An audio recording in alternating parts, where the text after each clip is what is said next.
Welcome to Art Crush with artist Fee Marks and Paula, where we talk about being an artist, having an art business, and being a woman who's an artist.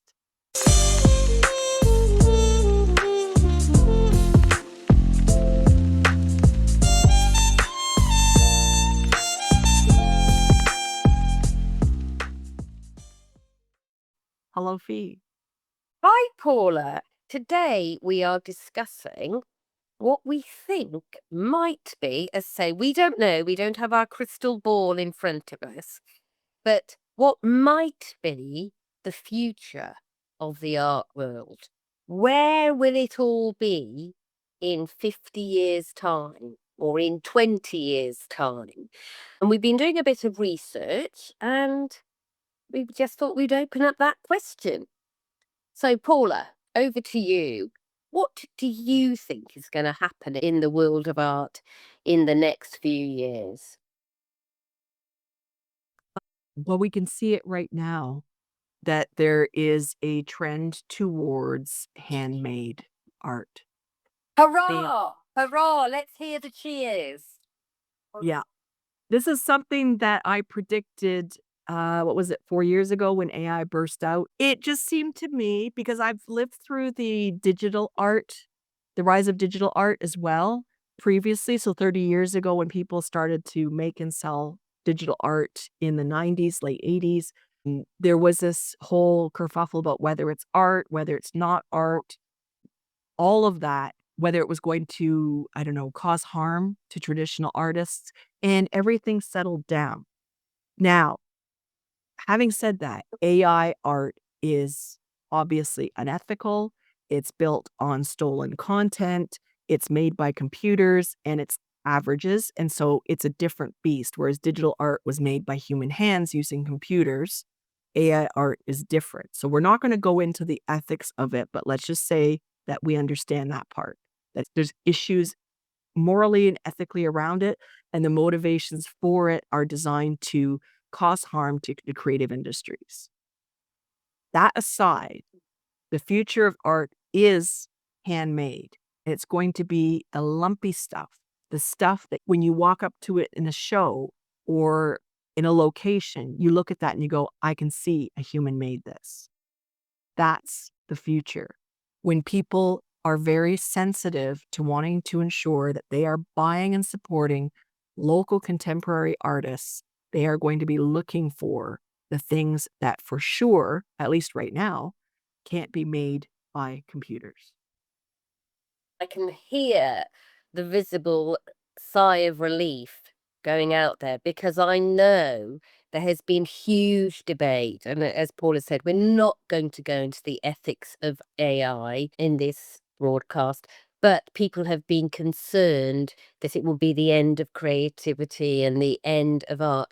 I would say that AI is not a piece of art. There is no such thing as AI art. It is a tool that can be abused by humans to create things that are unethical. I think that's the difference. But anyway, we were very concerned, and obviously the idea of any stolen artwork off people is just outrageous. But they cannot show the paintwork and show hand painted original art in the same way. You will not find an AI piece of artwork that looks like a human hand has created it. I just think it's hugely reassuring for the public, for art buyers, for artists to know that this is the future.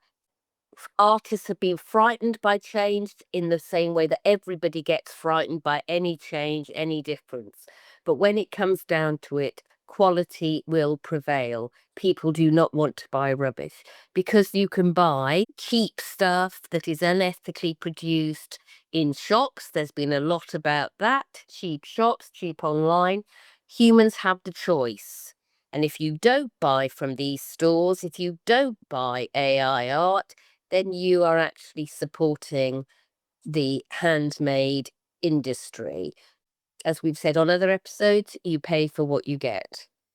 So I think there will be a definite big push towards that. I think we will also, which is another thing that gladdens my heart, see a continuing celebration and exhibiting of lesser known artists, artists from communities that haven't been represented in the past.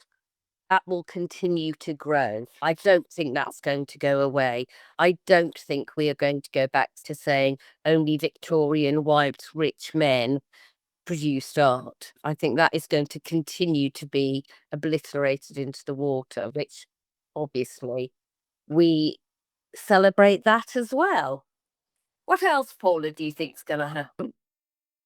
Well, I think that artists need to also educate their audiences about the benefits of handmade art and human-made art so that they understand that the choices aren't, "I'm gonna buy something that's 30 pounds versus 3,000 pounds." It's a choice of supporting the stories and interpretations, that are human-made. The art tells the story, right? So, if a human can't be arsed to create the art, why should somebody be asked to consume it, right? So, having that education piece is important. But I think what's going to happen is we're seeing this right now is there's 2 things going on. There's a huge rejection of AI by especially the younger generations who understand the implications of everything. I'm seeing the graduation events in the US where whole classes walked out when they brought in a tech bro to toot the, benefits of AI, which amazing, wonderful, keep it up. And the AI bubble is going to burst because every single AI company is in billions, if not trillions of dollars of debt because AI does not generate money, it costs. So we are going to actually see this contraction happening. It may be challenging economically, but we're going to see that, which means that handmade, human made stuff, art, writing, music will all be very critical. Now, humans have been making for our entire existence on the planet. Even before our particular species existed, we have evidence. I've said this a lot, but as archaeology improves and as we find more and more sites, we can see that art exists. Even in digs in South Africa with the Naledi group, we can see that they have created art on the cave walls. Deliberate, intentional lines are there. So, why would we as humans stop creating art? It just won't happen. The push to educate our audiences to choose human made, the creating of human made art and the selling of it will continue. This is a shakeup, a hiccup, and once the dust settles, they will still be in favor of our work. Another change, which Paula and I are very passionate about, and as you know, if you've been following us for a while, we are part of an art collective called 51%, is about changing the perception that people have about art exhibitions, how people see art, how they respond to art. It's about education and not in a patronizing way, but helping people to read paintings in the same way that they read books. So they need to look at it and see the narrative and understand it rather than thinking that art is like in a supermarket where you just walk past and wait for something to grab your attention. We are hoping that we are actually at the spearhead of this change. We are doing our first shows, 51%, in October in Arcore in Derby. And we are going to be trying out some of these new ideas about what an art exhibition should look like. This will be developed over the next few years. We're hoping that other people, because part of our brief is about empowering and supporting other artists. It's not just about showing our work.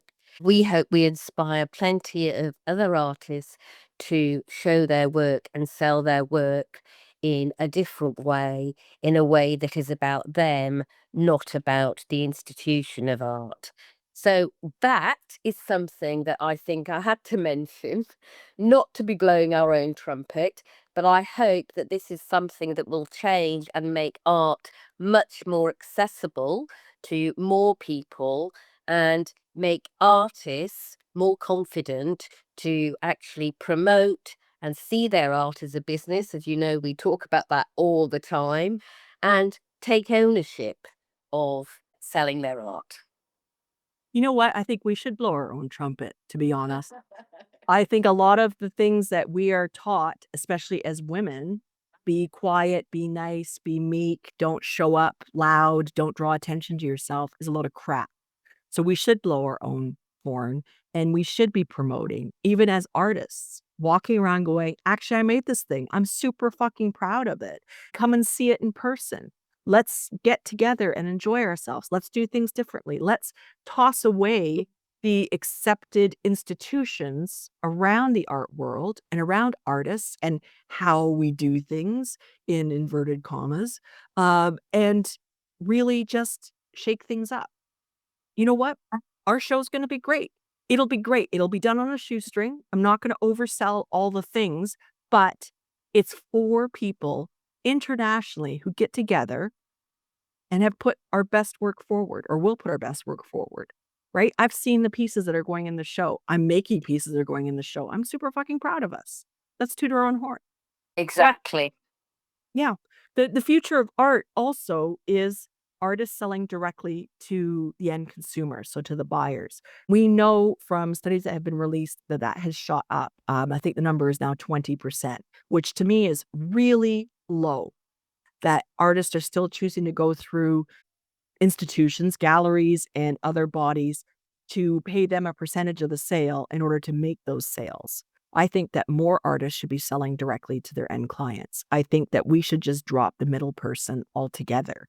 This won't be right for every artist, but it'll be right for a lot of artists to understand that you can sell directly to your clients and skip paying out the 40 or 50% commission, which is absolutely ludicrous.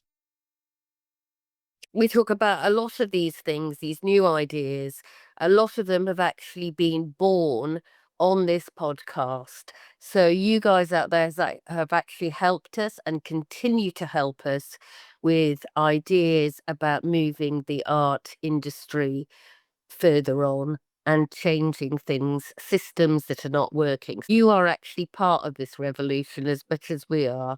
We really look forward to welcoming you, hopefully in a place in a city near you in the future.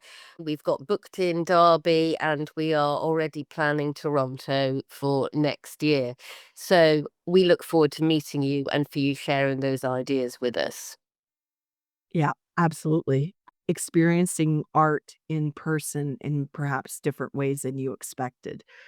So the future of art, I think, is really in the hands of the artists Of in us.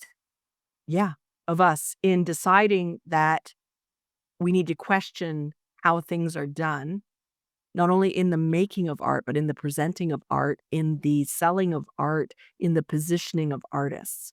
Because we've given away our power for so long that we need to now redefine what we want and what we want to do in order to create, sell, show, and make our art accessible.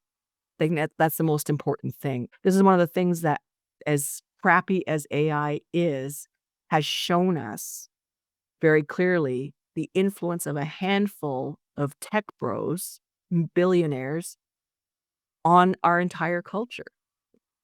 And it's time for us, who are billions of people, to take back that power, or at least millions of people, take back that power and say, no, you can't decide for us.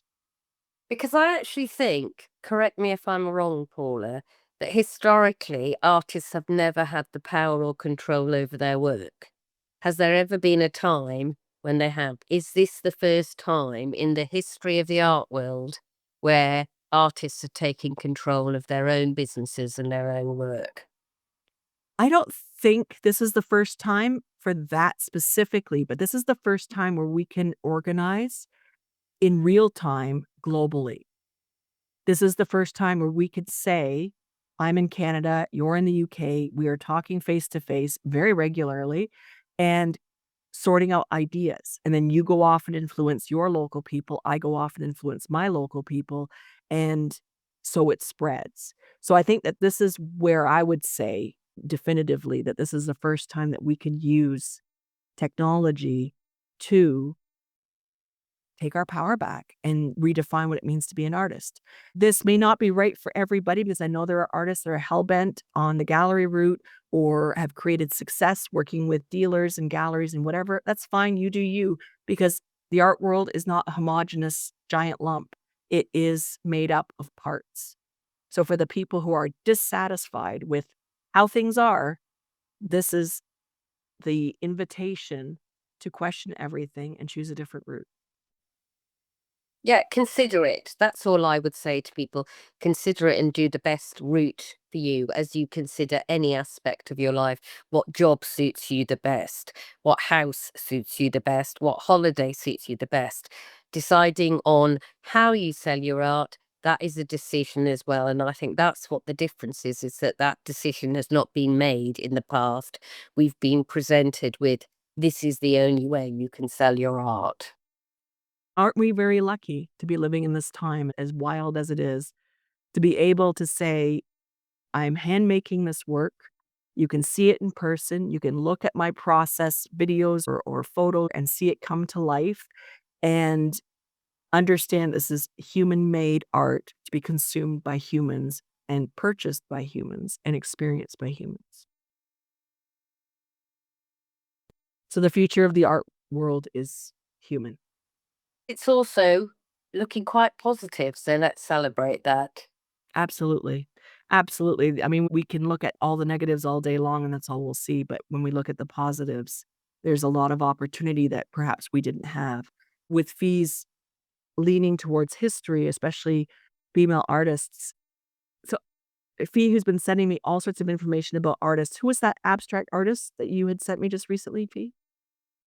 So, Hilda Klint, who was actually the correct me if I've mispronounced her name, but she was actually is now known to have been the first abstract painter, and she was told, quite rightly at the time, that her art, the world wasn't ready for her art, and she was hidden away for 20, 30 years, but she was actually producing artwork before Kandinsky and before Picasso, and she is actually now being celebrated as the mother of contemporary art, Which is abstract art. it's interesting, all the things that we're finding out. So we live in a time of information, we live in a time of connection, and we live in a time where we should be questioning what we accept as known or fact. Because 20, 30 years ago, anybody would have said entirely a different artist started abstract art. So these things are important for us to be aware of as artists and to educate our audience with as well. And I think that wraps up this episode of Art Crush because both Fee and I are very hot and and wilting here in the weather. So we are going to wrap this up. Don't forget to like, subscribe, and follow us on Spotify, Apple Podcasts, YouTube, Amazon, and wherever your favorite podcast platforms are. We have new episodes coming out every Friday. And mark your calendars. If you are in the UK or want to be in the UK, our show called The Wild Within will be opening on October 23rd, which is a Friday at Artcore Gallery in Derby. So check the show notes for the link to the 51% website and make sure you book in that time. It's a chance for you to talk to all four of us in person, see the art, and experience how we envision art shows could be and maybe should be. And we'll see you in the next one.